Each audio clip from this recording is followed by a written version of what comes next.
Robbie Parker says that he can tell when conspiracy theorist Alex Jones has said something on his show about the Sandy Hook school massacre, because that's when another round of abuse against his family begins.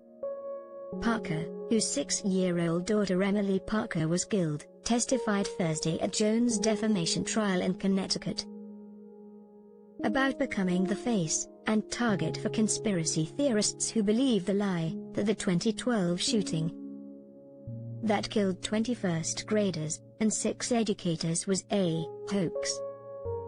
The harassment began, he said, after Jones featured on his InfoWars show a video of Parker smiling just before a news conference the day after the shooting. Jones and his guests would repeatedly point to the video as proof that Parker and others were crisis actors.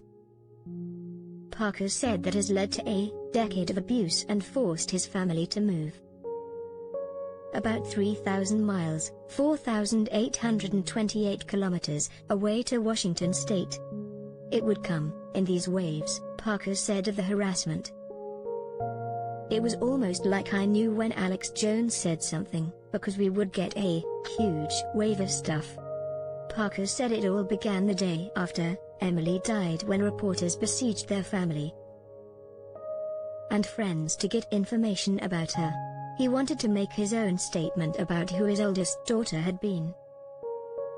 Just before going to the microphones, Robbie Parker's father had encouraged him to go get him, and then called him by the name of a mascot that Robbie had portrayed during high school at athletic events. Parker chuckled for a moment before reading his statement. He testified he now can't bear to watch the video because of how it came to be used. He pointed to the testimony of Ian Hockley, the father of another slain child, Dylan Hockley. Ian Hockley talked about an abusive flyer that was placed on the windshield of his car showing a smiling Parker and suggesting the shooting didn't happen. I was so ashamed, in my belief that I had brought this on everybody, Parker testified.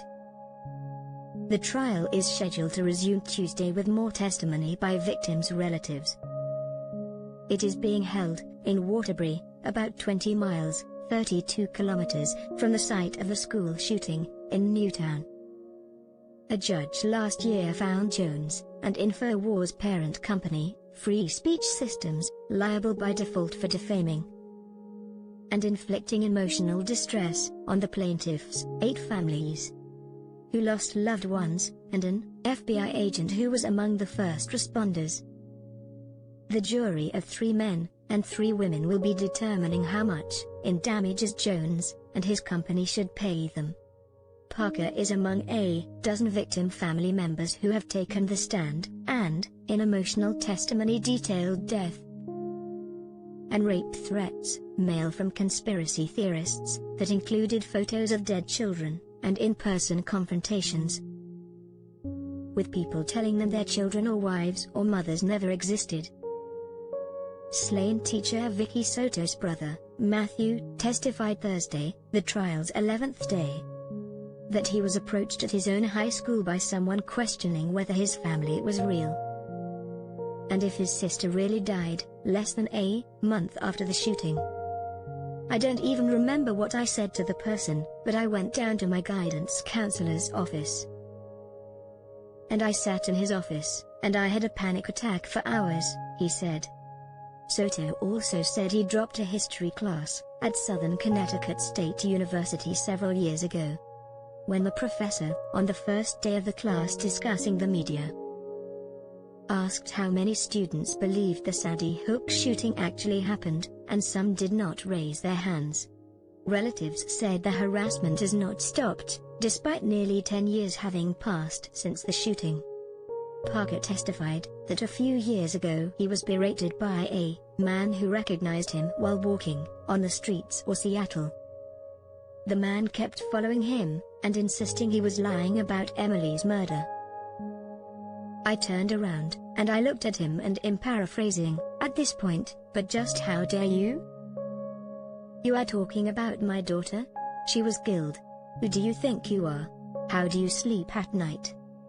Jones's lawyer, Norman Patties, is trying to limit any damages the jury awards.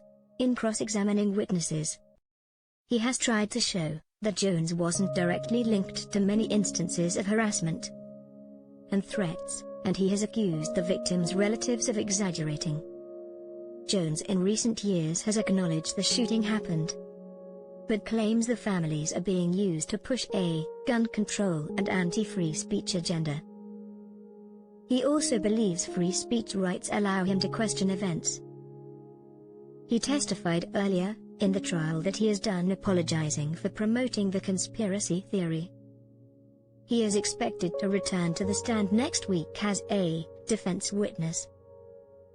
In a similar trial last month, in Austin, Texas, home to Jones and InfoWars, a jury ordered Jones to pay nearly $50 million in damages to the parents of one of the children killed in the shooting because of the hoax lies.